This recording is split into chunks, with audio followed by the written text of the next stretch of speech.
Yes. I remember they were relatively tiny compared to this. Yes, you're right. And that's the reason why I've pulled out a Classic Fusion, because it takes me back to those early 1980s. And it shows how the evolution, again, we've been talking about this in every decade, size has gone up.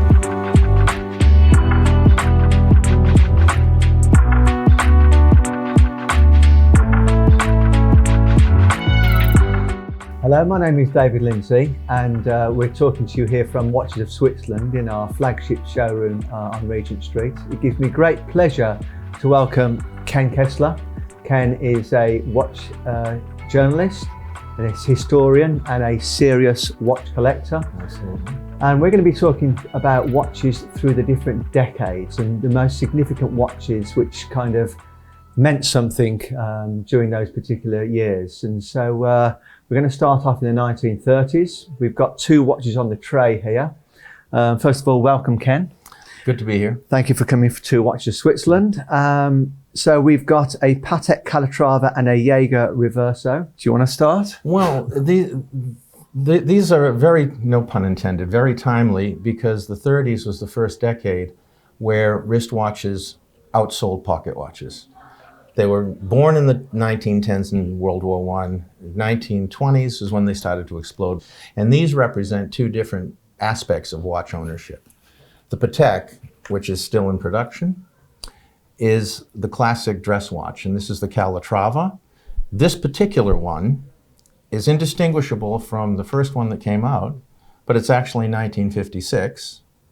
And if we put it next to the ones in the store, the only difference would be the size. Yeah. The very first Calatrava in 1931 was the reference 96, wasn't it? That was a 31 millimeter case size. Right. So it's a bit like putting a 1 pence piece on your wrist with a leather strap on it.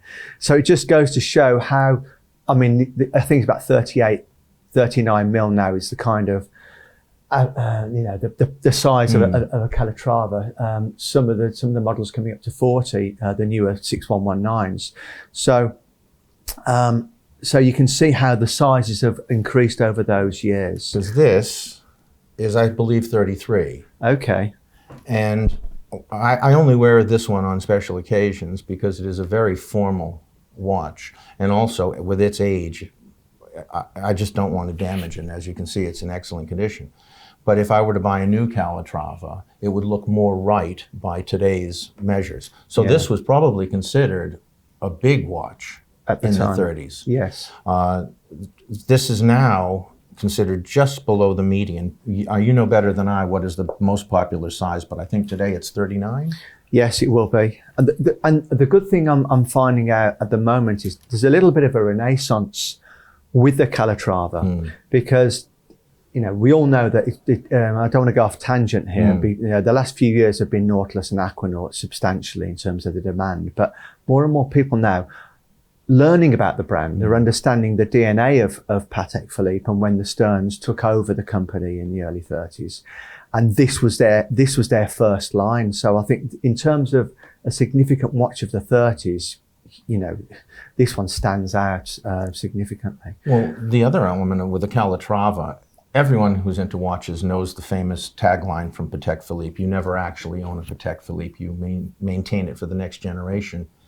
This watch has not changed in its style, well, this particular model, because there's now a Calatrava family with multiple time zones and a military look. If you're a conservative watch buyer, small c conservative that is, with refined tastes and don't want a watch that could be subject to fashion, that's literally timeless, the Calatrava is just the go-to piece if you want a definitive dress watch that will always serve you well and the next generation. Okay. That ad was really on point. Yeah.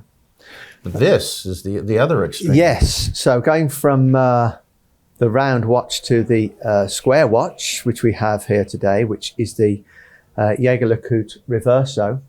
So legend has it, according to the Jaeger-LeCoultre website anyway, and it's what I've been telling customers for God knows how many years, so I hope it's true. But there was a gentleman called César de Trey who was He was commissioned by the British Army, who were playing polo over in India back in the early 1930s, that they wanted a watch which wouldn't break when the ball hit the watch when they were playing polo. He commissioned Jaeger, the Couture, to come up with making something which would withstand the ball impacting upon the back of the watch. And thus the Jaeger Le Couture Reverso was born. What they used to do back in that day as well, they would engrave a crest on the back of the case back as well. But the main thing around this was effectively to withstand the pressure of the ball hitting in the watch. So yes. Well, like the Calatrava, the reason why this has survived all those years, with both of these watches, I don't think there was a single period where they weren't in production. There may have been lulls, but this transcended the whole polo playing or sport element and became a definitive dress watch if you wanted a rectangular piece or a square piece. And it became, funnily enough, it became a canvas for personal tastes.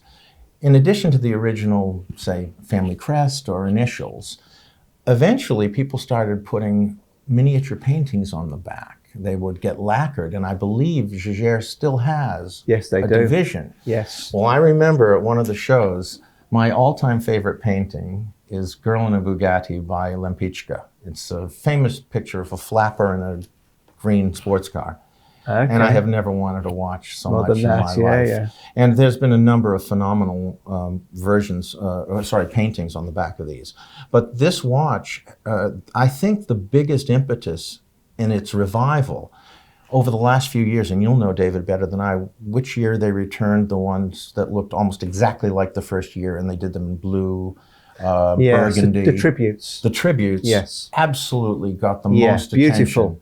Green, burgundy, blue, beautiful watches. And they, if you show them to someone and tell them that this watch is visually unchanged since the 1930s, they think you're mad. But the people who designed these, I don't know what the magic was, but it's like they were immune to fashion and they just went for purity.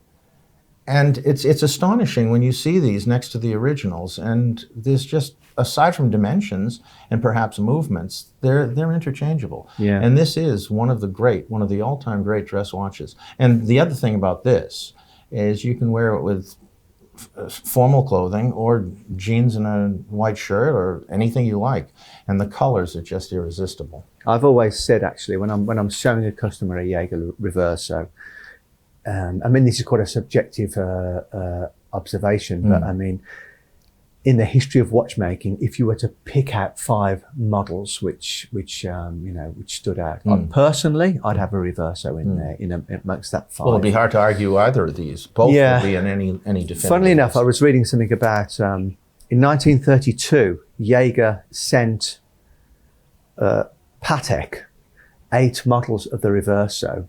4 in yellow gold, 4 in white gold. Right. And at that time, because this watch came out as a two-hander in 1931, and it became it had an offset second dial in 1934. But before that, in 1932, 8 cases went over to Patek, and Patek developed their own movement within it, which did have an offset second hand on it. I remember seeing one of the examples in the Patek Museum when I went round there, and I thought, which one came first? But obviously after reading that, it most definitely was Jaeger who created it. But that's the reason why you'll see that in the Patek Museum. But yeah, 2 fine examples.